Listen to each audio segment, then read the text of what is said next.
13 நிருபங்கள், எபிரேயர் நிருபத்தோட 14. அப்ப இந்த இந்த நிருபங்கள் எல்லாம் எழுதின பவுல் எப்படி இருந்தார் தெரியுமா? எப்படி இருந்தார் அப்படின்னா, அவருக்கு வளைஞ்ச கால் இருந்துச்சு. அவருடைய மூக்கு கிளிமூக்கு, அவருடைய கண்களுக்கு பாருங்க, அதுல இருந்து எப்பவுமே தண்ணி வடிச்சுட்டே இருக்கும். ஆள் எவ்வளவு ஆயிட்டு இருப்பாரு, எவ்வளவு இருப்பாரு. அவர் சொல்றாரு, நான் அவர் அகால பிறவி அப்படின்னு சொல்லுங்க. பவுல் அழகான ஒரு இன்வெஸ்டர். இன்னைக்கு பைபிள் படம் ஒன்று இருக்கு பவுல், ஆனா அதுல பவுல் பார்த்தோம்னா அப்படியே சூப்பரா இருப்பார், ஹீரோ மாதிரி. ஆனா உண்மையாலுமே பவுலுடைய தோற்றம் வந்து ரொம்ப உலகத்துல எல்லாரும் அற்பமா நினைக்கிற மாதிரி தான் பவுல் இருந்தார். பவுல் அற்பமா இருந்தாலும் பவுலுக்குள் இருக்கிற ஆவியானவர் அடையிலுமே சொல்லுங்க. எத்தனை பேர் நம்புறீங்க? நீங்க ஒருவேளை இந்த உலகத்துக்கு அற்பமா இருக்கலாம், ஆனா உங்களுக்குள் இருக்கிற ஆவியானவர் வெளிப்படுகிற பொழுது இந்த உலகத்துக்கு நீங்க தான் ஆசீர்வாதம். உங்க பலம் எது? சந்தோஷமா இருக்கிறதா பலம். எத்தனை பேர் ஒத்துக்கிறீங்க? எவ்வளவு கஷ்டப்படுத்தினாலும் நம்ம முகத்துல சிரிப்பு இருக்குது பாருங்க, இதுதான் நம்முடைய அமைன்னு சொல்லுங்க பாருங்க. அந்த இயேசு வந்து மறுதளிக்கும்படியாக நீரோ அப்படிங்கிற ஒரு அரசன் ஆண்டவர். அப்ப இயேசு அதாவது கிறிஸ்துவம் வளர்ந்துடக்கூடாதுன்னு அந்த நீரோ மன்னன் என்ன பண்றான்னா, ரத்தமா அதாவது ரத்த சாட்சியை நிறைய பேர்த்து கொண்டாரு. எப்படி கொண்டு வருதுன்னா, தெருவிளக்கு இப்ப நைட் நேரத்துல ராஜா நடந்து போகிறப்போ ஒரு ஒரு தெருவிளக்கு மாதிரி அன்னைக்கு என்ன பண்ணுவோம், பந்தம் வச்சிருப்பாங்க. பந்தம் என்னன்னு தெரியும் நினைக்கிறேன். குச்சி வச்சு அந்த தீ பத்த வச்சு அந்த வெளிச்சத்துல நடந்து போவாங்க. ஆனா அன்னைக்கு இருந்த நீரோ மன்னன் இருட்டு நேரத்துல பாதைக்கு வெளிச்சமா எதை பயன்படுத்தினார் தெரியுமா? நிறைய கிறிஸ்தவர்களை அப்படியே கட்டி அவங்கள தீ உயிரோட எரிச்சு அந்த வெளிச்சத்துல நடந்து போவாங்க. அன்னைக்கே சொல்லுவாங்க, எப்படியாச்சும் கிறிஸ்தவத்தை அழிக்கணும், இயேசுவை பத்தி யாரும் சொல்லக்கூடாதுன்னு எத்தனையோ ராஜாக்கள் இருந்தாங்க. அது கிறிஸ்தவம் அழிஞ்சு போகல பாருங்க. அந்த ராஜா உயிரோட இருக்கிறப்போ மறிச்சு போனாங்க கிறிஸ்தவர்கள். அவங்க ஒருத்தவங்க கூட பயந்து சாகலை, சிரிச்சுக்கிட்டே செத்தாங்க. சங்கீதங்களின் புஸ்தகம் 34ஆம் சங்கீதத்தை எடுத்துக்கங்க பார்க்கலாம். சங்கீதம் 34 அதுல 8வது வசனத்தை வாசிங்க. கர்த்தர் நல்லவர் என்பதை ருசித்து பாருங்கள், அவர் மேல் நம்பிக்கையாய் இருக்கிற மனுஷன் பாக்கியவான். அல்லேலூயா. கர்த்தர் நல்லவர் என்பதை ருசித்து பாருங்கள், அவர் மேல் நம்பிக்கையாய் இருக்கிற மனுஷன் பாக்கியவான். ஆமென். இன்னைக்கு நம்ம ரொம்ப நேரம் பார்க்க போறதில்லை, ஒரு சின்ன செய்தியை தான் நம்ம இன்னைக்கு தியானம் போடுறோம். ஆனா ஆவியானவர் ஒவ்வொருவரோட பேசுவார். அல்லேலூயா. கர்த்தர் நல்லவர் அப்படிங்கிறத வாயில சொல்லவும் முடியும். ஆனா கர்த்தர் நல்லவர் என்பதை நாம எப்படி சொல்லணும்னா, அவரை ருசிச்சு பார்த்து சொல்லணும். அல்லேலூயா சொல்லுங்க. ஆண்டவர் நல்லவர் நல்லவர்னு சொல்றதுனால நீங்க நல்லவர்னு சொல்றது ஒரு விதம்.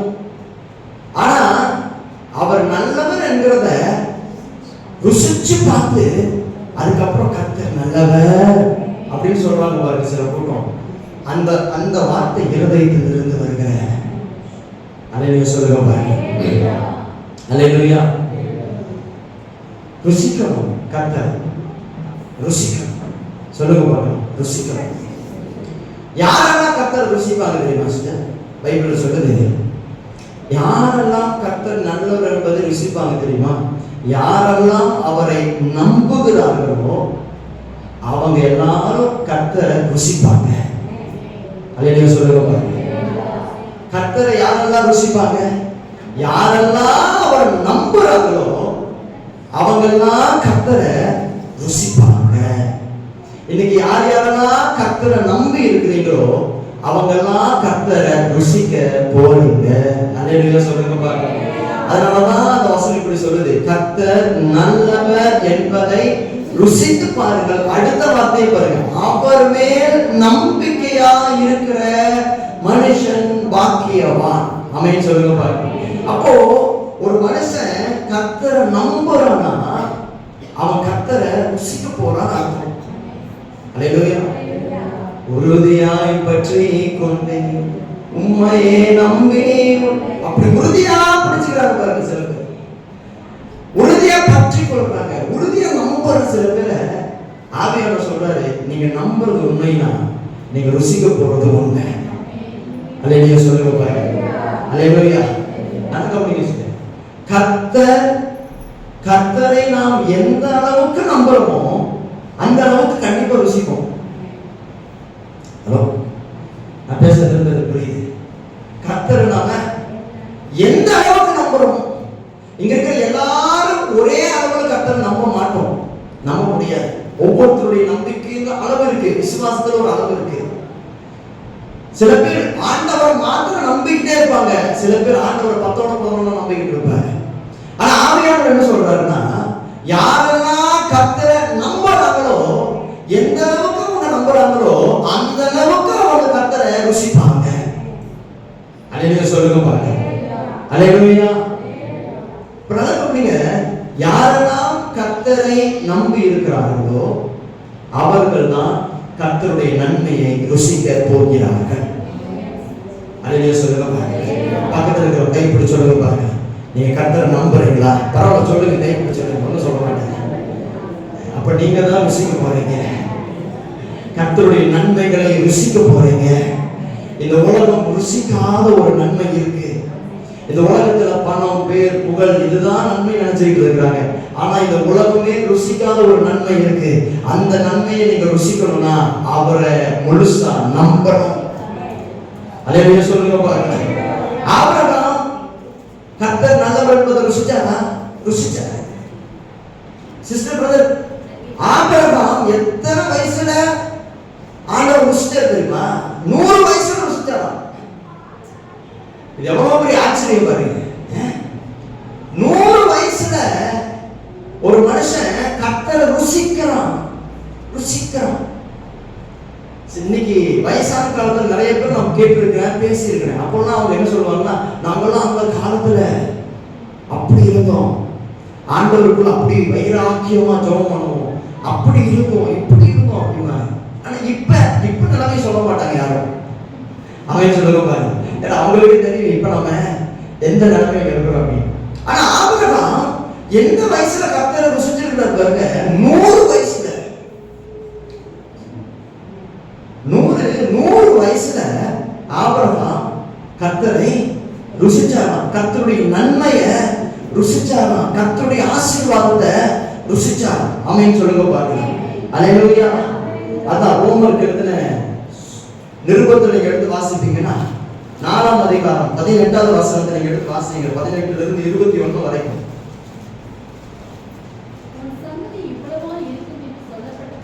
உன் சந்ததி இவ்வளவா இருக்கும் என்று சொல்லப்பட்டபடியே தான் அநேக ஜாதிகளுக்கு தகப்பனாவதை நம்புவதற்கு ஏதுவில்லாதிருந்தும் அதை நம்பிக்கையோடு விசுவாசித்தார். அல்லேலூயா சொல்லுங்க பாருங்க. ஆபிரகாம் ஏன் 100 வயசுல தேவனுடைய ஆசீர்வாதத்தை ருசிச்சார் தெரியுமா? ஏன்னா நம்புறதுக்கு எதுவுமே இல்லாம இருந்தும் கூட 100வது வயசுலயும் ஆபிரகாம் கர்த்தரை நம்பினாரு. அல்லேலூயா சொல்லுங்க பாருங்க. ஒரு மனுஷனை கர்த்தர் அதிகமா நம்ப வச்சுட்டே இருக்கிறாருன்னா அந்த மனுஷன் கர்த்தருடைய ஆசீர்வாதத்தை அதிகமா ருசிக்க போறான்னு அர்த்தம். எத்தனை பேருக்கு சிஸ்டர் பிரதர் கிடைக்கும் இந்த வாய்ப்பு? எனக்கு தெரிஞ்ச வரைக்கும் ஆபிரகாமுக்கு அப்புறமும் இல்லை, ஆபிரகாமுக்கு முன்னாடியும் இல்லை, பின்னாடியும் இல்லை. 100 வயசுல ஒரு மனுஷன் அப்பா ஆவானா? எப்படி இவங்க இமேஜின் பண்ணி பாருங்க. 100 வயசுல ஒரு குழந்தையை தூக்கிட்டு அது கூட விளையாண்டுட்டு அதை தூக்கிட்டு ரோட்ல நடந்து போகிறப்ப ஆபிரகாம் எப்படி நடந்து போயிருப்பாருன்னா தலை நிமிர்ந்து போயிருப்பாரு. எப்படி போயிருப்பாரு? தலை நிமிர்ந்து 100வது வயசுல. இதுதான் கர்த்தரை ருசிக்கிறது. கர்த்தருடைய நம்பிக்கையா இருக்கிற ஒரு மனுஷன் கண்டிப்பா அவருடைய நன்மை ருசிப்பான். அவரோட தாமதமாகணும். உங்க வாழ்க்கையில சில காரியங்களை நீங்க கர்த்தர்கிட்ட வச்சு நம்பிக்கையோட இருந்தும் கூட இன்னமும் நடக்காம டிலே ஆயிட்டே இருக்குதா? நான் சொல்றேன், நீங்க ஆண்டவரை மத்தவங்களை விடவும் அதிகமாய் ருசிக்க போறீங்க. அதனாலதான் கர்த்தர் இன்னமும் ஒரு சில விஷயங்கள்ல டிலே பண்றாரு. இந்த டிலே ஆகிறப்போ, இந்த தாமதிக்கிறப்போ நீங்க என்ன பண்ணணும் தெரியுமா? இன்னும் கர்த்தரை உறுதியா பிடிச்சுக்கணும். அல்லேலூயா சொல்லுங்க பாருங்க. எத்தனை பேருக்கு நான் பேசுறது புரியுது சிஸ்டர்? இந்த 100 வயசு வரைக்கும் சுத்தியில இருக்கிறவங்க ஆபிரகாம நல்ல விதமா பேசியிருப்பாங்க. 100 வயசுல ஒரு மனுஷனுக்கு குழந்தை பிறக்கணும், வெளியில போய் சொல்ல முடியுமா? யோசிச்சு பாருங்க, பிராக்டிக்கலா யோசிச்சு பாருங்க. ஆபிரகாம் உங்க வயசு எவ்வளவு? 100 வயசு. நான் 100 வயசுல குழந்தையை பெற்றெடுக்க போறேன் ஆபிரகாம் சொன்னார்னா, எல்லாரும் எப்படி ஆபிரகாம் பார்த்துருப்பாங்கன்னா, கிழவனுக்கு ஆசை இருப்பாரு, 100 வயசுல குழந்தை வேணுமா? ஆமென் சொல்லுங்க. அல்லேலூயா. ஆனா மற்றவங்களுக்கெல்லாம் அது அற்பம், அது மற்றவங்களுக்கெல்லாம் அசட்டை, அது மற்றவங்களுக்கெல்லாம் ஏளனம். ஆனா நம்பி இருக்கிற மனுஷர்கள் பாருங்க, அது அவருடைய வைராக்கியம். எந்த மனுஷன் வயசு, காலம், நேரம் இதையெல்லாம் பார்க்காம ஆண்டவரை உறுதியா நம்பி இருக்கிறானோ, இன்னைக்கு ஆவியானவர் சொல்ற வார்த்தையை கேளுங்க, அந்த மனுஷன் மற்றவங்க ருசிக்கிறதை விடவும் நன்மையை அதிகமாய் கர்த்தர் கரத்துல இருந்து ருசிப்பான். தாமதிக்குது கவலைப்படாதீங்க. தாமதிச்சாலும் உங்களுக்கு வரப்போகிற ஆசீர்வாதம் என்பது ஒரு நன்மையை ருசிக்க முடிந்து விட்டது என்கிற ஒரு காரியத்துல இப்படி ஒரு நன்மை வருமா அப்படின்னு கேட்டா கட்டாயம் வரும். ஏன்னா ஆபிரகாம் நம்பி இருக்கிறதுனால கர்த்தர் நன்மை அவனுக்கு கொடுத்தாரு. அல்லேலூயா சொல்லுங்க பார்க்கலாம். கர்த்தருக்கு காத்திருக்கிறவர்களோ புது பலன் அடைந்து கதிர்களை போல செட்டைகளை அடித்து உயர எழும்புவார்கள். அல்லேலூயா சொல்லுங்க பாருங்க. ஆமென். அல்லேலூயா. நீதிமொழிகள் ஒரு வசனம் சொல்லுது பாருங்க, 23ஆம் அதிகாரம் 18வது வசனம் நமக்கு ஒரு நல்ல ஒரு வார்த்தையை கொடுத்து நம்முடைய நம்பிக்கையை தூண்டுது பாருங்க. நிச்சயமாகவே முடிவு உண்டு, உன் நம்பிக்கை வீண் போகாது. அல்லேலூயா சொல்லுங்க பாருங்க. நிச்சயமாகவே முடிவு உண்டு. நீங்க நம்புற நம்பிக்கை ஒரு நாள் வீண் போகவே போகாது. இந்த யவீரு அப்படிங்கிறதான ஜெப தலைவன், அந்த மனுஷனுடைய மகளுக்கு ஒரு பயங்கரமான வியாதி வந்து மரணத்துக்கு ஏதுவான ஒரு வியாதி அது. அப்போ அந்த லூக்கா புத்தகம் எடுத்து வாசிச்சு பார்ப்பீங்கன்னா தெரியும். லூக்கா 8ஆம் அதிகாரம் அதுல 40ஆம் வசனத்திலிருந்து 45ஆவது வசனம் வரை வாசிங்க. ஜனங்கள் எல்லாரும் அவருக்காக காத்திருந்தபடியால் அவரை சந்தோஷமாய் ஏற்றுக்கொண்டார்கள். அப்பொழுது ஜெப ஆலய தலைவனாகிய யவீரு என்கிற பேருள்ளவன் ஒருவன் வந்து இயேசுவின் பாதத்தில் விழுந்து 12 வயதுள்ள தன்னுடைய ஒரே குமாரத்தி மரண அவஸ்தையாய் இருந்தபடியால் அவரை வீட்டிற்கு வரும்படி வேண்டி கொண்டார். அல்லேலூயா சொல்லுங்க பாருங்க. யவீருங்கிற ஒரு மனுஷன், நல்ல கவனிங்க, இந்த யவீருடைய மகளுக்கு வந்து ஒரு மரணத்துக்கு ஏதுவான ஒரு வியாதி. அவன் மரண அவஸ்தையில் இருக்கிறான். கொஞ்ச நேரத்தில் மரிச்சு போக போறான். இயேசு ரொம்ப நாள் கழிச்சு இப்பதான் அந்த பட்டணத்துக்குள்ள வராரு. எல்லாரும் அவருக்காக காத்துக்கிட்டு இருக்கிறாங்க. அவர் அன்போடு ஏற்றுக்கொள்றாங்க.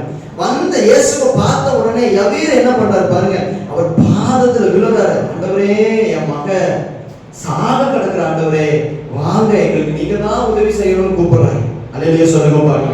இப்ப 42வது வசனம் சொல்லுது, தன் வீட்டிற்கு வரும்படி அவரை வேண்டிக் கொண்டார். அவர் போகையில் திரளான ஜனங்கள் அவரை நெருக்கினார்கள். அல்லேலூயா சொல்லுங்க பாருங்க. அப்பொழுது 43வது வசனம், அப்பொழுது 12 வருஷமாய் பெரும்பாடுள்ளவனாய் இருந்து தன் ஆஸ்தியெல்லாம் வைத்தியர்களுக்கு செலவழித்து ஒருவனாலும் சொஸ்தமாக்கப்படாதிருந்த ஒரு ஸ்திரீ அவருக்கு பின்னாக வந்து அவருடைய வஸ்திரத்தின் ஓரத்தை தொட்டார். உடனே அவருடைய பெரும்பாடு நின்று போயிற்று. அப்பொழுது இயேசு, என்னை தொட்டது யார் என்று கேட்டார். எங்களுக்கு தெரியாது என்று எல்லாரும் சொன்னபோது பேதுருவும் அவனோடு கூட இருந்தவர்களும் திரளான ஜனங்கள் உம்மை சூழ்ந்து நெருங்கி கொண்டிருக்கிறார்களே, என்னை தொட்டது யார் என்று எப்படி கேட்கிறீர் என்றார்கள். யவீரு ஆல்ரெடி ஏசப்பா வந்தது லேட். இப்போ ஒரு நிமிஷம் கூட யவீரு லேட் பண்ணா கூட, தாமதம் பண்ணா கூட, வீட்டுல மரண அவஸ்தையில் இருக்கிற அவனுடைய 12 வயது மகள் செத்து போயிடும். இப்ப என்ன நடக்குது பாருங்க, இயேசுவை கூப்பிட்டு, அப்பா இயேசு வர போனாரு, என் மகன் சரியாக போறான்னு நம்பிக்கையோட யவீரு போகிறப்போ பயங்கர கூட்டத்துல ஒரு பெண் வந்து 12 வருஷமா பெரும்பாடுல ஒரு பெண் வந்து என்ன பண்றான்னா வஸ்திரத்தின் ஓரத்தை தொடறான். சம்பவம் நடக்குது, எல்லாம் உங்களுக்கு தெரிஞ்சதுதான். இப்ப பாருங்க, இயேசு உடனே அந்த இடத்துல நின்னுட்டாரு. ஏசப்பா சுத்தி நின்று கேட்கிறாரு, யார் என்ன தொட்டது அப்படிங்கிறாரு. எல்லாரும் சொல்றாங்க, இத்தனை கூட்டத்துல யார் தொட்டது அப்படின்னு கேட்கறீங்களே ஆண்டவரே. இல்ல, ஒருத்தர் தொட்ட உடனே ஒரு வல்லமை அங்கிருந்து வெளிப்பட்டது அப்படின்னு ஏசப்பா பேசிட்டு இருக்காரு. அப்ப பெரும்பாடுள்ள ஸ்திரீ வரா, அப்படியே கொஞ்ச நேரம் அவன் பேசுறா, அப்படியே நடக்குது. இதெல்லாம் வந்து 1 நிமிஷம் 2 நிமிஷம் இல்ல, கொஞ்ச நேரம் அவன் பேசுறா, நடந்துகிட்டு இருக்குது விஷயங்கள் எல்லாம். இப்போ ஆல்ரெடி யவீரு மக சாக கிடக்குறாரு, தாமதமா ஏசப்பா ரொம்ப லேட்டா வந்துட்டாருங்கிற ஒரு எண்ணத்துல யவீர் எப்படியாச்சும் வீட்டு கூட்டிட்டு போயிடலான்னு இருக்கிறான். இப்போ இந்த 12 வயதுல ஸ்திரீ, 12 வருஷமா பெரும்பாலான ஒரு ஸ்திரீ என்ன பண்றாங்க அப்படின்னா, வஸ்திரத்தை தொட்டு இந்த சம்பவம் ரொம்ப நேரமா அவர் பேசிட்டு இருக்க உடனே யவீருக்கு எப்படி இருந்திருக்குன்னு மனசு யோசிச்சு பாருங்க. ஆண்டவரே, இத்தனை நேரம் இல்லாம இப்பதான் பெண் வந்து தொடரணுமா அப்படிலாம் நினைச்சிருப்பாரு மனசுக்குள்ள. எப்படியாச்சும் என் மகன் சாதம் கிடக்குறாளே, நீங்க வந்தீங்கன்னா பரவாயில்லையே, நீங்க வந்தீங்கன்னா அற்புதம் நடக்குமே, நீங்க வந்தீங்கன்னா அற்புதம் நடக்குமே அப்படின்னு மனசுக்குள்ள நினைச்சிட்டு இருந்திருப்பாரு. அப்போ என்ன நடக்குது பாருங்க, 49வது வசனம் அப்படி சொல்லுது, அவர் இப்படி பேசிக் கொண்டிருக்கையில் ஜெப ஆலய தலைவனுடைய வீட்டிலிருந்து ஒருவன் வந்து அவனை நோக்கி, உன்னுடைய குமாரத்தி என்ன ஆயிக்கலாம் சொல்லுங்க பாருங்க. ஏசப்பாவை கூப்பிட்டு எப்படியாச்சும் வீட்டுக்கு போயிடலான்னு அவர் நினைச்சா, கடைசியில பார்த்தா இவருக்கு ஏசப்பா இங்க பேசிட்டு இருக்கிறதுனால அங்க அந்த பெண் வந்து அந்த குழந்தை வந்து மறிச்சு போச்சு. அப்ப என்ன நடக்குது தொடர்ந்து தான் செய்யுங்க. போதகரை வருத்தப்படுத்த வேண்டாம், இயேசு அதை கேட்டு பயப்படாதே, விசுவாசமுள்ளவனாய் இரு, அப்பொழுது அவள் ரட்சிக்கப்படுவார் என்றார். அல்லேலூயா சொல்லுங்க பாருங்க. அல்லேலூயா. இயேசு அப்படி பேசிட்டு இருக்கிறப்பவே ஜெபாலய தலைவனுடைய வீட்டுல இருந்து 4 பேர் வந்து சொல்றாங்க, உங்க மகன் செத்துட்டா, மறிச்சு போயிட்டா, நீங்க போதகரை தொந்தரவு பண்ண வேண்டாம், இயேசுவுக்கு நிறைய வேலை இருக்கு, நீ வா, நாம போய் ஆள வேண்டியதை பார்த்து மகன் அடக்கம் பண்ணலாம் அப்படின்னு சொல்லிட்டு கூப்பிடுறோம். அப்பதான் இயேசு அதை கேட்கிறாரு. அதை கேட்டு அவர் என்ன சொல்றாரு பாருங்க, பயப்படாத. ஆமென் சொல்லுங்க பாருங்க, பயப்படாத. ஒரு விஷயம் முடிஞ்சிருச்சு அப்படின்னு நீங்களும் நானும் நினைக்கிறோம். ஆனா ஒரு விஷயத்தை கர்த்தர் கையில நம்ம கொடுத்துட்டோம்னு வச்சுக்கீங்களேன், அது முடிஞ்சா கூட திரும்பவும் உயிரோடு எழுப்ப தேவன் வல்லமையுள்ளவராக. ஆமென் சொல்லுங்க பாருங்க.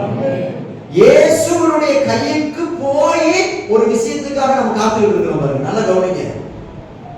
யாருடைய கையிலாம் கொடுத்துட்டு நீங்க காத்துட்டு இருக்கிறத பத்தி நான் பேசல.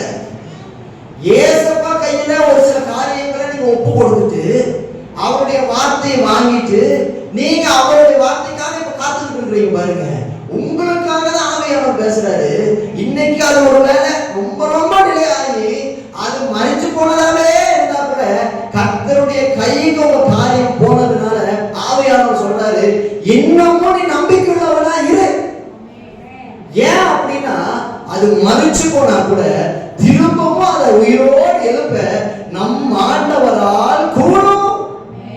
அல்லேலூயா சொல்லுங்க பாருங்க. அல்லேலூயா. உலகத்தில் இருக்கிறவனை காட்டிலும் இந்த உலகம் சொல்லும், போதும் இதோட நிறுத்தி ஸ்டாப் பண்ணிடு, இதுக்கு மேல எதுக்கு நீ ஆண்டவர் தேடுற? என்ன நடந்துச்சு உன் வாழ்க்கையில? என்ன அற்புதம் இன்னைக்கு நடந்திருக்கு? சும்மா இயேசு இயேசு இயேசுன்னு போன என்ன நடந்துச்சு உன் வாழ்க்கையில? உலகம் சொல்லதான் செய்யும், போதகரை வருத்தப்படுத்த வேண்டாம், அவரை விட்டுட்டு வா, நாம போவோம். ஆனா நீங்க சொல்லணும், இல்ல, என்னை அழைத்தவர் உண்மையுள்ளவர், அவரை நான் நம்பி இருக்கிறபடினால் ஒரு நாள் என்னை அவர் கைவிடவே மாட்டார். அந்த வசனங்கள் எல்லாம் வாசிங்க பார்க்கலாம்.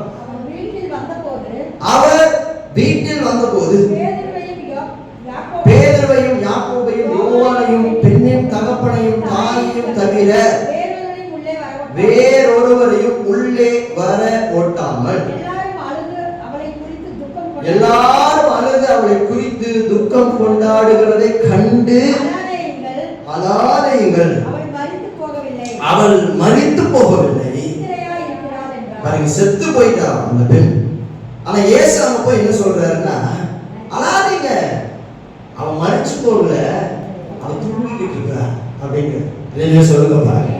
இதை கேட்ட உடனே அவங்கள என்ன பண்றாங்க பாருங்க, அந்த 53வது வசனம், அவள் மரித்து போனாள் என்று அவர்கள் அறிந்ததினா அவரை பார்த்து எல்லாரும் என்ன பண்றாங்க? ஆமென். நல்லா கவனிங்க. இன்னைக்கு நிறைய பேர் கர்த்தரை நம்பி இருக்கிறப்போ நகைக்கதான் செய்வாங்க.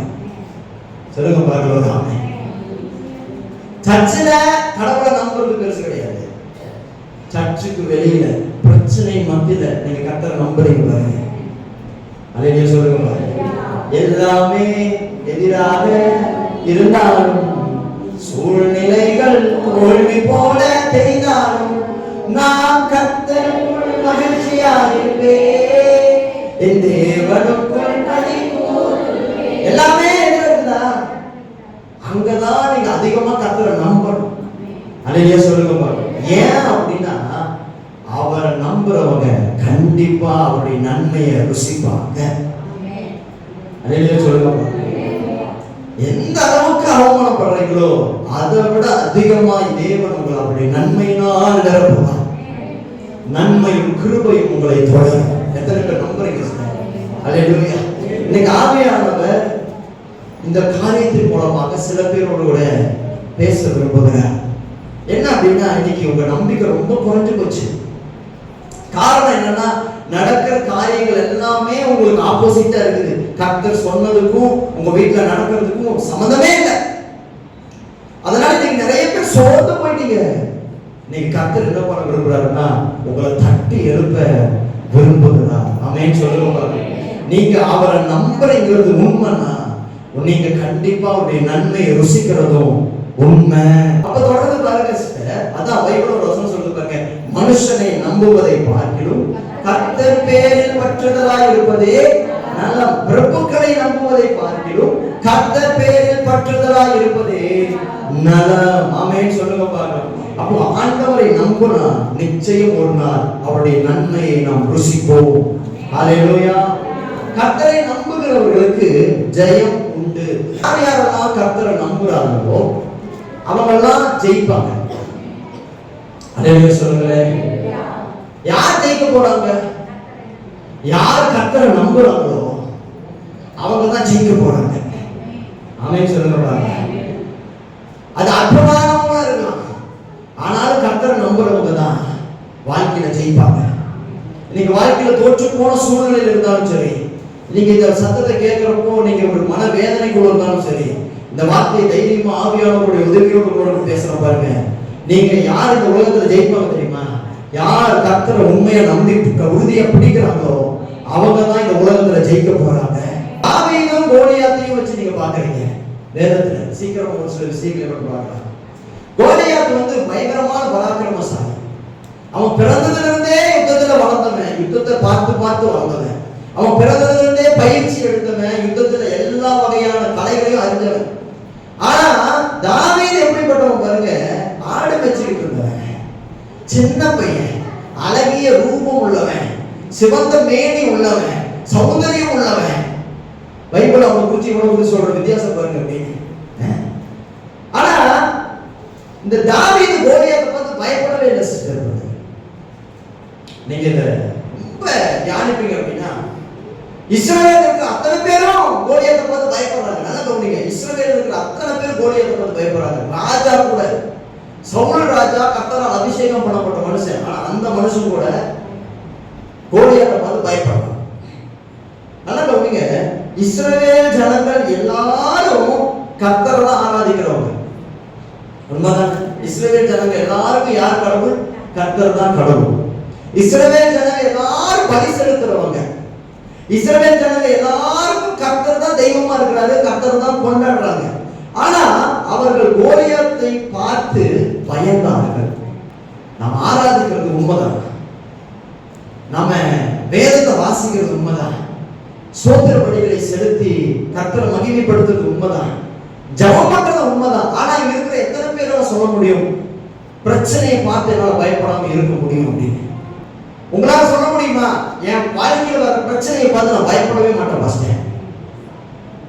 ஏன்னா நீங்க ஆராதிக்கிறீங்க, நீங்க பைபிள் படிக்கிறீங்க, ஜெபம் பண்ற மனுஷங்க, நீங்க கர்த்தரை தெய்வமா கொண்டாடுற ஜனங்க, நீங்க பிரச்சனையை பார்த்து பயப்படலாமா? ஃபர்ஸ்ட் சொல்லுங்க.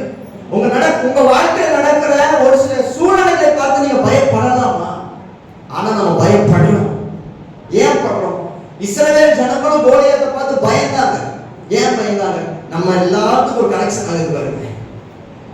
ஏன் அப்படின்னா இஸ்ரவேல் ஜனங்களுக்கும் தாவீதுக்கும் உள்ள வித்தியாசம் தெரியுமா? இஸ்ரவேல் ஜனங்கள் கர்த்தரை ஆராதிச்சது உண்மைதான், பலி செலுத்துறது உண்மைதான், கர்த்தரை தெய்வமா கொண்டாடுறது உண்மைதான். ஆனா எல்லாமே பண்ணினாலும் கர்த்தர் மேல இஸ்ரவேல் ஜனங்களுக்கு நம்பிக்கை இல்லை. ஆனா தாவீதுக்கு பாருங்க நம்பிக்கை அதிகமா இருந்துச்சு. இன்னைக்கு கர்த்தர் என்ன சொல்றாருன்னா, நம்ம வாழ்க்கையில கர்த்தர் மேல நமக்கு நம்பிக்கை எந்த அளவுக்கு அதிகமா இருக்குதோ அந்த அளவுக்கு தான் பிசாசை குறித்து, சூழ்நிலைகளை குறித்து, பிரச்சனையை குறித்து பயம் நம்ம வாழ்க்கையில இருக்காது. உங்க வாழ்க்கையில உங்க பயம் உங்களை விட்டு போகணும்னா நீங்க கர்த்தரை அதிகமா நம்ப ஆரம்பிக்கணும். யோசிச்சு பாருங்க சார், பவுல விரியன் பாம்புங்க, நாகப்பாம்பு இல்லை, விரியன் பாம்பு. அது பயங்கர விஷம் வாய்ந்தது, எல்லாத்துக்கும் தெரியும் பாருங்க. விரியன் பாம்பு என்ன பண்ணுது? பவுல கடிக்குங்க. நீங்க நம்மளா விரியன் பாம்பு பார்த்தாலே மயங்கிடுவோம், உண்மைதானே? விரியன் பாம்பு பார்த்தாலே பதறிடுவோம், இல்லை ஒரு நிமிஷம் ஷாக் ஆயிடுவோம். ஆனா பவுல ஒரு விரியன் பாம்பு கடிச்சு தொங்கிட்டு இருக்குது. பைபிள் சொல்லுது பாருங்க, பவுல் அதை குறிச்சு பயப்படாம அதை தூக்கி என்ன பண்றானா, உதறி தீக்குள்ள போட்டானா. சுத்தியில அத்தனை பேர் என்ன நினைக்கிறாங்கன்னா, பவுல் வீக்கம் கொண்டு அவன் சாக போறான் அப்படின்னு எல்லாரும் நினைச்சுக்கிட்டு இருக்கிறப்போ, பவுல் எல்லாரும் போல நார்மலா பார்த்து பேசி சிரிச்சுக்கிட்டு இருந்தாரு. அல்லேலூயா சொல்லுங்க. ஏன் அப்படி? மற்றவங்களுக்கு இருக்கிற பயம் ஏன் பவுலுக்கு இல்லை தெரியுமா? மற்றவங்க எல்லாருக்கும் கர்த்தர் மேல நம்பிக்கை இல்லை, ஆனா பவுலுக்கு கர்த்தர் மேல அவ்வளவு நம்பிக்கை. எப்பேற்பட்ட பிரச்சனை இருந்தாலும் அவர் நம்புற கூட்டத்துக்கு பயம்ங்கிறதே வராது. யுத்த காலத்துல தாவீதோட சத்தம் அதிகமா இருந்துச்சா? நீங்க எடுத்து வாசிக்க முடியும் பாருங்க. கோலியாத்துடைய சத்தத்தை விட தாவீது தான் அதிகமா பேசுறான். பைபிள் சொல்லுது, யார் கர்த்தரை நம்புறாங்களோ அவங்க சத்தம் அதிகமா இருக்கும். அல்லேலூயா சொல்லுங்க பாருங்க. கோலியாத்துக்கு முன்னாடி நிறைய பேரால நிக்க கூட முடியல, ஆனா தாவீது கோலியாத்துக்கு முன்னாடி சத்தமா பேசுறான், சவால் விடுறான். பைபிளை நீங்க வாசிக்க முடியும். காரணம் என்ன அப்படின்னா, தாவீது கோலியாத்தை பார்த்து பயப்படல. காரணம் அவன் தேவனை நம்பிக்கிட்டு இருந்ததுனால. அதான் சங்கீதத்தில் இப்படியே சொல்லப்பட்டிருக்கு பாருங்க. சங்கீதம் 20வது சங்கீதத்துல 7வது வசனம் 8வது வசனம் நமக்கு இது அழகா சொல்லிக் கொடுக்குது. சிலர் ரதங்களை குறித்தும் சிலர் குதிரைகளை குறித்தும் மேன்மை பாராட்டுகிறார்கள், நாங்களோ எங்கள் சேனைகளின் தேவனாகிய கர்த்தருடைய நாமத்தை குறித்து மேன்மை பாராட்டுவோம். அவர்கள் முறிந்து விடுவார்கள், நாங்களோ எழுந்து நிமிர்ந்து. அல்லேலூயா சொல்லுங்க பாருங்க. பயப்படாதீங்க பிரதர்ஸ், உங்க வாழ்க்கையில் எதுவும் உங்களுக்கு ஆகாது. ஏன்னா உங்க கூட இருக்கிறவர் பெரியவர். அவர் முழுசா நம்புங்க, அவர் முழுசா பற்றி கொள்ளுங்க, அவர் முழுசா சார்ந்து கொள்ளுங்க. உங்க வாழ்க்கையில் எவ்வளவு பெரிய பிரச்சனை வந்தாலும் சரி, கோலியாத் வந்தாலும் சரி, பார்வோன் வந்தாலும் சரி, எப்பேற்பட்ட மனுஷன் வந்தாலும் சரி, கர்த்தர் உங்களை எல்லாருக்கும் முன்பாக ஜெயிக்க பண்ணணும். எசேக்கியாங்கிற ஒரு ராஜா இருக்கிறார், இதை மட்டும் நம்ம பார்க்கலாம். எசேக்கியாங்கிற ஒரு ராஜாவை குறித்து வேதம் சொல்லுது பாருங்க. 2 ராஜாக்கள் 18ஆம் அதிகாரம் அதுல 5வது வசனத்திலிருந்து நீங்க தொடர்ந்து அப்படியே வாசிக்க பார்க்கலாம். 7வது வசனம் வரைக்கும். அவன் இஸ்ரவேலின் தேவனாகிய கர்த்தர் மேல் வைத்த நம்பிக்கையிலே அவனுக்கு பின்னும் அவனுக்கு முன்னும் இருந்த யூதாவின் ராஜாக்கள் எல்லாம் அவனை போல் ஒருவனும் இருந்ததில்லை. பாருங்க, எசேக்கியா ராஜாவை போல நம்புறதுக்கு ஒருத்தம் கூட இல்லை, முன்னும் இல்லை பின்னும் இல்லை. அந்த அளவுக்கு கர்த்தர் அவர் நம்பல. அடுத்த வசனம் சொல்லுது பாருங்க, அவன் கர்த்தரை விட்டு பின்வாங்காமல் அவரை சார்ந்திருந்து கர்த்தர் மோசேக்கு கற்பித்த அவருடைய கற்பனைகளை கை கொண்டு நடந்தான். அதை சொல்லுங்க பாருங்க. எப்படி எசேக்கியா கர்த்தருக்கு நம்பிக்கை இருந்தார்னா, அவன் கர்த்தரை விட்டு பின்வாங்காமல் அவரை சார்ந்திருந்து கர்த்தர் மோசேக்கு கற்பித்த அவருடைய கற்பனைகளை கை கொண்டு நடந்தான். அடுத்த வசனம் சொல்லுது பாருங்க, ஆகையால் கர்த்தர் அவனோடு இருந்தார், அவன் போகிற இடம் எங்கும் அவனுக்கு அனுகூலமாயிற்று. அவன் அசிரிய ராஜாவை சேவிக்காமல் அவன் அதிகாரத்தை தள்ளிவிட்டான். சொல்லுங்க பாருங்க, எசேக்கியா ராஜா குறித்து வேதம் சொல்லுது பாருங்க. இந்த மனுஷன் ஒரு கர்த்தர் மேல அவ்வளவு நம்பிக்கை, அவ்வளவு நம்பிக்கை இருக்கு. அதனாலதான் மற்ற ராஜாக்கள் எல்லாரும் இஸ்ரவேலில் இருக்கிற அந்த விக்கிரகங்களை வெளியில அகற்றல, அந்த பலிபீடங்கள் வெளியில அகற்றல. ஏன்னா மற்ற ராஜாக்களுக்கு என்ன நினைக்கும்னா, ஒருவேளை நாம இந்த பலிகளை எல்லாம் வெளியில அனுப்பிச்சிட்டோம், அவையெல்லாம் அகற்றி போட்டுட்டோம் அப்படின்னா ஜனங்களுக்குள்ள ஒரு கலகம் வந்துடும் அப்படின்னு எல்லாரும் பயந்தாங்க. ஆனா எசேக்கியா ராஜா பாருங்க, ஜனங்களுக்குள்ள கலகமே வந்தாலும் பரவாயில்ல, என் கர்த்தருக்கு பிடிக்காததை நான் விட மாட்டேன். இதுதான் நம்பிக்கை. சும்மா வாயில நம்புறேன்னு சொல்றது கிடையாது நம்பிக்கை. நம்பிக்கைன்னு என்ன தெரியுமா? கர்த்தருக்கு பிடிக்காததை நான் எதை செய்ய மாட்டேங்கிறத நம்பிக்கை. இன்னைக்கு நம்ம எல்லாரும் நம்பிக்கைங்கிறத என்ன நினைச்சுட்டு இருக்கோம்? நம்பிக்கைன்னா நம்பிக்கை, மனசுக்குள்ள நம்புறதா நம்பிக்கை அப்படின்னு நினைச்சுட்டு இருக்கோம். கிடையாது. பைபிள் சொல்லுது பாருங்க, கிரியை இல்லாத விசுவாசம் செத்தது. நீ நம்புறீங்கன்னா அதுல கிரியை இருக்கணும். நீங்க எல்லா தப்பையும் பண்றீங்க, எல்லாருக்கும் போறீங்க, ஆனா நான் நம்புறேன், இது நம்பிக்கை கிடையாது, இது நம்பிக்கை துரோகம். அதை சொல்லுங்க. ஆண்டவர் என்ன சொல்றாருன்னா, நீங்க நம்புறீங்கன்னா கடவுளுக்கு பிடிக்காத எல்லாத்தையும் தூக்கி எறிங்க, குப்பை மாதிரி நினைங்க. அதனால எவ்வளவு லாஸ் ஆனாலும் பரவாயில்ல, உங்களுக்கு கோடி கணக்கில் லாஸ் ஆகி உங்க நஷ்டமே வந்தாலும் பரவாயில்ல, என்ன அழைச்ச கர்த்தர் என்னை நடத்துவாருன்னு நம்புங்க. அந்த மனுஷங்களை கர்த்தர் வேண்டாம்னு சொன்னா அந்த மனுஷங்களை விட்டுட்டு வெளியில வாங்க. அதுதான் நான் கர்த்தர் மேல வச்சிருக்கிற நம்பிக்கை. மோசேயுடைய கற்பனைகள் எல்லாம் கை கொண்டான். ஆண்டவருடைய வார்த்தைக்கு கீழ்ப்படியறது நம்பிக்கை. இந்த நம்பிக்கையெல்லாம் எந்த மனுஷன் மேல இருக்குதோ அந்த மனுஷன் தான் கர்த்தரை நம்புறான். அலையிலே சொல்லுங்க பாருங்க, அவன் கூட தான் கர்த்தர் இருக்கிறாரு, அவன் செய்யறதையெல்லாம் கர்த்தர் வாய்ப்பு பண்றாரு. அப்ப பாருங்க, அடுத்த வார்த்தை சொல்லுது, அவன் அசிரிய ராஜாவை சேவிக்காமல். இதுதான் முக்கியமான ஒரு காரியம். எசேக்கியா ராஜா இருந்த காலத்துல அசிரிய ராஜா ஒருத்தர் இருந்தான். இந்த அசிரிய ராஜா பயங்கரமான பராக்கிரமசாலி நினைக்கிறான். அலையிலே சொல்லுங்க பாருங்க, இந்த அசிரிய ராஜா எல்லாரையும் ஜெயிச்சு எல்லா பட்டணங்களையும் அவன் அடிமையாக்கிட்டு இருந்த காலம் அது. நீங்க வசனத்துல வாசிக்க முடியும், அந்த வசனத்துல வாசிக்க பார்க்கலாம். அப்படியே 8வது வசனம் வாசிக்கும். அவன் பெலிஸ்தியரை காசா மட்டும் அதன் எல்லைகள் பரியந்தமும் அரணான நகரங்கள் பரியந்தமும் முறியடித்தான்.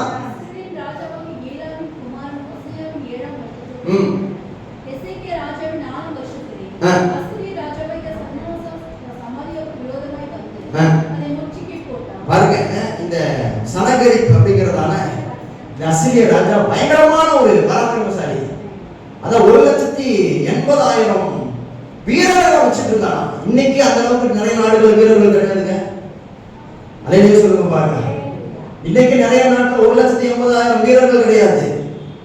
ஆனா இந்த சனகரிப்புங்கிற அந்த அசிரிய ராஜா இருக்கான் பாருங்க, எசேக்கியா ராஜா வாழ்ந்த காலத்துல 1,80,000 வீரர்களை அவன் வச்சிருக்கிறான். அவனை பார்த்து எல்லா ராஜாக்களும் பயப்படுறாங்க. ஏன்னா அவங்கிட்ட இருக்கிற ஒரு வீரர்கள், யுத்த வீரர்கள், பராக்கிரமசாலிகள் எங்கேயுமே கிடையாது. அவன் எங்க போனாலும் ஜெயிச்சிருவான். ஆனா இந்த அசிரிய ராஜாவை யார் தள்ளினா தெரியுமா? எசேக்கியாங்கிற ராஜா தள்ளினார். அலையிலே சொல்லுங்க, 1,80,000 போர் வீரர்கள் இருக்கிறாங்க. நிறைய நாடுகளை அடிமைப்படுத்தி இருக்கிறான். பெரிய ராஜா இவன். எல்லா ராஜாவும் இவன் காலில் விழுறதுக்கு தயாரா இருக்கிறாங்க. ஆனா இந்த ஒரு எசேக்கியா மட்டும் இந்த சனகரிப்புங்கிற ராஜாவுடைய காலில் விழ மாட்டேன்னு நினைக்கிறான். ஏன் தெரியுமா நினைக்கிறான் சார்? ஏன்னா எசேக்கியா ராஜா கர்த்தரை நம்புறதுனால யாருடைய காலில் நான் விழ மாட்டேன். அல்லேலூயா சொல்லுங்க பாருங்க. உலகமே அவன் காலில் விழுந்து கிடந்தாலும் அவன் காலில் விழுகாத ஒரு கூட்டம் இங்க இருக்கு. அதுதான் கர்த்தரை நம்புகிற கூட்டம். அல்லேலூயா சொல்லுங்க பாருங்க. அவன் எவ்வளவு பெரிய பராக்கிரமசாலியா இருக்கலாம், பிசாசு எவ்வளவோ பெரிய வல்லமையுள்ளவனா இருக்கலாம், சத்துரு எவ்வளவு பெரிய ஆளா கூட இருக்கலாம். ஆனா உலகத்தில் இருக்கிறவனை காட்டிலும் என் கூட இருக்கிறவன் பெரியவன். நான் அவரை நம்புறது உண்மைனா, நான் அவரை நம்பிக்கிட்டு இருக்கிறது உண்மைனா, ஒரு நாள் அவன் காலில் நான் விழ மாட்டேன். இது எசேக்கியா ராஜாவோட வைராக்கியம். அல்லேலூயா சொல்லுங்க பாருங்க. இப்படி ராஜா எசேக்கியா ராஜா வைராக்கியமா இருந்ததுனால சனகரிப்பு என்ன சொல்றான் பாருங்க. அந்த வசனத்துல வாசிச்சீங்கன்னா தெரியும். 2 ராஜாக்கள் 18ஆம் அதிகாரத்துல 30வது வசனத்துல இருந்து அப்படியே வாசிங்க 35வது வசனம் வரைக்கும். கர்த்தர் நம்மை நிச்சயமாக அறிவிப்பார். இந்த நகரம் அசீரிய ராஜாவின் கையில் ஒப்புக்கொடுக்கப்படுவதில்லை என்று சொல்லி எசேக்கியா உங்களை கர்த்தரை நம்ப பண்ணுவார். பாருங்க எப்படி சொல்றான் பாருங்க. கர்த்தர் நம்மை நிச்சயமாய் தப்புவிப்பார். இந்த நகரம் அசீரிய ராஜாவின் கையில் ஒப்புக் கொடுக்கப்படுவதில்லை என்று சொல்லி எசேக்கியா உங்களை கர்த்தரை நம்ப பண்ணுவார். அதற்கு இடம் கொடாதீர்கள் என்று. ஆமென். அங்க இஸ்ரவேல் ஜனங்க போய் அவன் சொல்றான். எசேக்கியா இப்படி சொல்லுவாப்பா, என்ன சனகரிப்பு அசீரியா ராஜாலாம் வந்தாலும் கர்த்தர் பெரியவர்னு சொல்லுவான். அதை நம்பிராத. அடுத்த வசனம் சொல்லுது பாருங்க. எசேக்கியாவின் சொல்லை கேளாதீர்கள். அசீரிய ராஜா சொல்லுகிறதாவது, நீங்கள் என்னோட ராசியாகி காணிக்கையோட என்னிடத்தில் வாருங்கள். நான் வந்து உங்களை உங்கள் தேசத்துக்கு ஒவ்வான தானியமும் திராட்சை தோட்டமும் உள்ள தேசமும் அப்பமும் திராட்சை ரசமும் உள்ள தேசமும் ஒலிவ எண்ணெயும் தேனும் உள்ள தேசமும் ஆகிய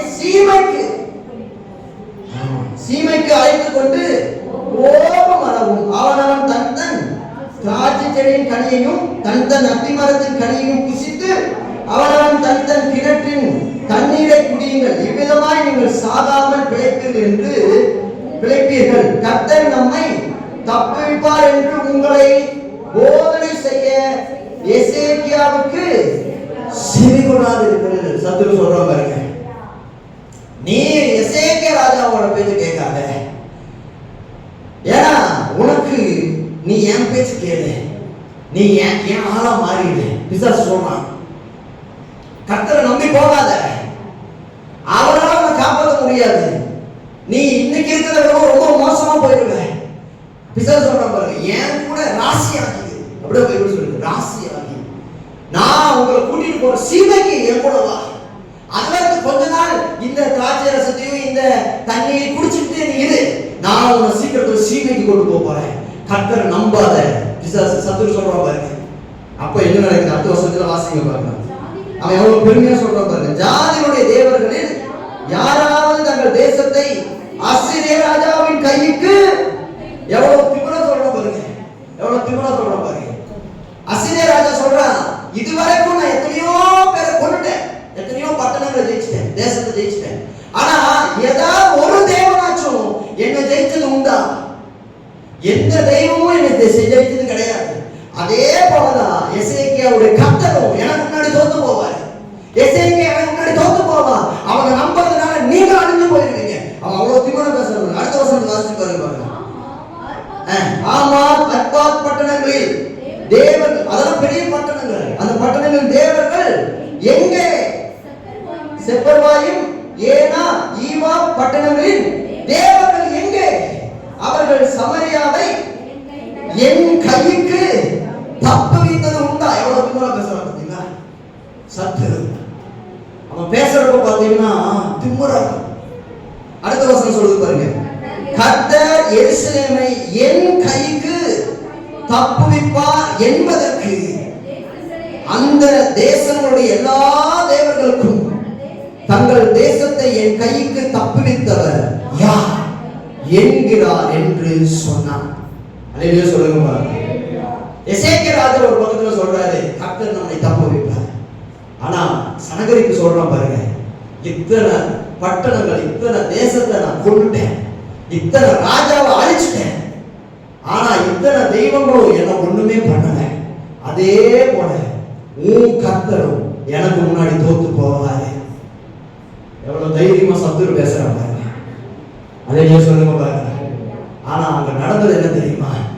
அன்று ராத்திரியில் அந்த வசனத்தை நீங்க எடுத்து வாசிப்பீங்க தெரியும் பாருங்க. ஒரு ரெண்டு ராஜாக்கள் 19:35 வாசிக்க பார்க்கலாம். அன்று ராத்திரியில், எப்போ? அன்று ராத்திரியில் சம்பவித்தது என்னவென்றால், கர்த்தருடைய தூதன் புறப்பட்டு அசிரியரின் பள்ளத்தாக்கில் பாளையத்தில் 180,000 பேரை சங்கரித்தார். அதிகாலை எழுந்திருக்கும் போது இதோ அவர்கள் எல்லாரும் செத்து பிரேதங்களாய் கிடந்தார்கள். அல்லேலூயா சொல்லுங்க பார்க்கலாம். நம்முடைய தேவனை போல ஒரு தெய்வம் இல்லை. எத்தனை பேருக்கு நான் பேசுறது புரியுது? சனகரிப்பு பேசுறதுக்கு ஒரு காலத்தை கர்த்தர் கொடுத்தாரு. அதனால அவன் துள்ளுனான். ஆனா கர்த்தர் பாருங்க, அன்று ராத்திரியில் கர்த்தருடைய தூதன், ஒரு தூதன் 180,000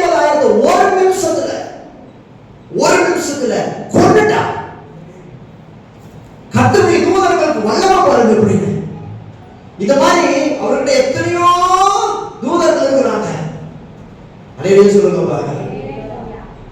சனகரிப்பு சொல்றா, என் கையில இருந்து யார் என்ன காப்பாற்ற முடியும்? ஆண்டு சொல்றாரு, உலகத்தில் இருக்கிறவனை காட்டினோம். அலையிலே சொல்லுங்க பாருங்க. பிசாசு குதிக்கிறானா, கட்டி கட்டு குதிக்கிறானா? நீங்க சொல்லுங்க, பிசாசே உலகத்தில் இருக்கிறவனை காட்டினோம், உன்னை காட்டினோம். ஏன் கூட இருக்கிற கர்த்தர் ஒரு தூதம் போதும் சிஸ்டர், ஒரே ஒரு தூதம் போதும், அத்தனையுமே மாற்றி விட்டுறாரு ஆண்டவரே. ஒரே ஒரு தூதன், வாய் பேச்சு அது இது கர்த்தருக்கு முன்னாடி படிக்காது. என்ன ஆண்டவர், பெரிய ஆண்டவர். சில பேர் சொல்லுவார், கர்த்தரை நம்பி போனானே அவரை காப்பாற்றணும். புறஜாதி அவன் எப்படி சொல்ற பாருங்க, உதட்ட பிதிக்கி தலையை குலுக்கி உன் தேவன் எங்கே என்று புறஜாதி அவன் சொல்லுவான் என்று வேதம் சொல்லுது பாருங்க. அல்லேலூயா. ஒரு நிமிஷத்துல ஒரே தூதனை வச்சு மொத்தத்தையுமே கர்த்தரால் அழிக்க முடியும். அவ்வளவு வல்லமையுள்ள கர்த்தர் நம்முடைய கர்த்தர். அவர் நம்பி இருக்கிற ஒருத்தனுக்காக, சொல்லுங்க, ஒருத்தனுக்காக 180,000 பேரை கொண்டாட கர்த்தர். சொல்லுங்க, ஒருத்தனுக்காக தேசத்தையே அழிச்சாரு. ஒரே ஒருத்தனுக்காக கர்த்தரை நம்புற ஒருத்தனுக்கு பாருங்க. உங்களை கர்த்தர், நீங்க கர்த்தரை நம்புறீங்களா சார்? உங்க வல்லமை என்ன நீங்க தெரிஞ்சுக்கங்க. சனகரிப்புல, பாவம்ல எத்தனை மனுஷன் நம்பினாலும் உங்க கூட இருக்கிற கர்த்தர் ஒருத்தன் போதும். அல்லேலூயா. யாருமே சொன்னா உங்களை அழிச்சிடுவேன், உங்களை கொன்றுவேன். சில இடங்களில் பிசாசு வந்து சொல்லுவான் பாருங்க. என்னுடைய அப்பா ரட்சிக்கப்பட்ட புதுசுல ஊழியத்துக்கு வந்த காலத்துல அவர் நைட் ஷிஃப்ட் போயிட்டு வந்து படுக்கிறப்போ பயங்கர காய்ச்சல். என்ன அப்படின்னு ஜெபம் பண்ணி பார்க்கிறப்போ ஒரு எலும்புக்கூடு வந்து சொல்லுதான், இதான் உங்க கடைசி நாள் சொல்லுதான். நேரம் வந்து போய் சொந்த மதத்துக்கிட்டா சொல்லிடு, குடி வெட்டுறவனுக்கு சொல்லிடு, உன் பாஸ்டருக்கு சொல்லிடு, எல்லாத்துக்கும் சொல்லிடு, இன்னைக்கு நைட்டு நீ சாக போற. அலையில சொல்லுங்க. அப்போ என் அப்பா என்ன பண்ணாரா, ஒண்ணுக்கு பண்ணலையா, இயேசுவின் நாமத்தினால போட பிசாசு அப்படின்னு சொன்ன உடனே, அலையில சொல்லுங்க பாருங்க, அந்த பிசாசு இருக்கிற பாருங்க. நீங்க கொஞ்சம் பயந்துட்டீங்கன்னா கூட உங்க தலைமையிலே இருக்கிற ஜங்கு குங்கு நாடும். அலையில சொல்லுங்க. பக்கத்துல இருக்க கை பிடிச்சு சொல்லுங்க பாருங்க, அவனுக்கு பயப்படாதீங்க, நம்ம கர்த்தர் பெரியவர், அவன் எதை வேணாலும் ஜெயிக்கலாம். உன் கண் முன்னாடி காட்டுவான் பாருங்க. இதெல்லாம் பாரு, இவனுக்குலாம் என்ன நடந்திருக்கு பாரு, அவனுக்கு என்ன நடந்திருக்குது பாரு, நம்பி போனான்ல இவனுக்கு என்ன நடந்திருக்குது பாரு. இஸ்ரவேல் ஜனங்கள் பாருங்க, யூதேய ஜனங்கள் தான் வந்து காப்பாற்றப்பட்டாங்க. இஸ்ரவேல் ஜனங்களை சனகரி பிடிச்சிட்டான். அப்போ அந்த சனகரி சொல்றா பாருங்க, இஸ்ரவேலும் கர்த்தர் ஆராதிக்கிற கூட்டம் தானே, ஏன் இஸ்ரவேலை கர்த்தர் காப்பாற்றணும்னு கேட்கிறான். அந்த வசனத்துல நீங்க ஏசாயா புத்தகத்துல எடுத்து வாசிப்பீங்கன்னா உங்களுக்கு தெரியும், நிறைய விஷயம் இருக்குது. அப்போ எசேக்கியாவுக்கு புரியல, ஏன் இஸ்ரவேல் ஜனங்களை கர்த்தர் கைவிட்டாருன்னா, இஸ்ரவேல் ஜனங்கள் கர்த்தரை நம்பல, ஏதோ தெய்வத்தை நம்பினாங்க, ஏதோ ராஜாவை நம்பினாங்க, அதனால கர்த்தர் அவங்களை கைவிட்டாரு. ஆனா எசேக்கியா ராஜா கர்த்தரை நம்பினதால கர்த்தர் அவனுக்காக ஒரு தூதனை அனுப்பினார்.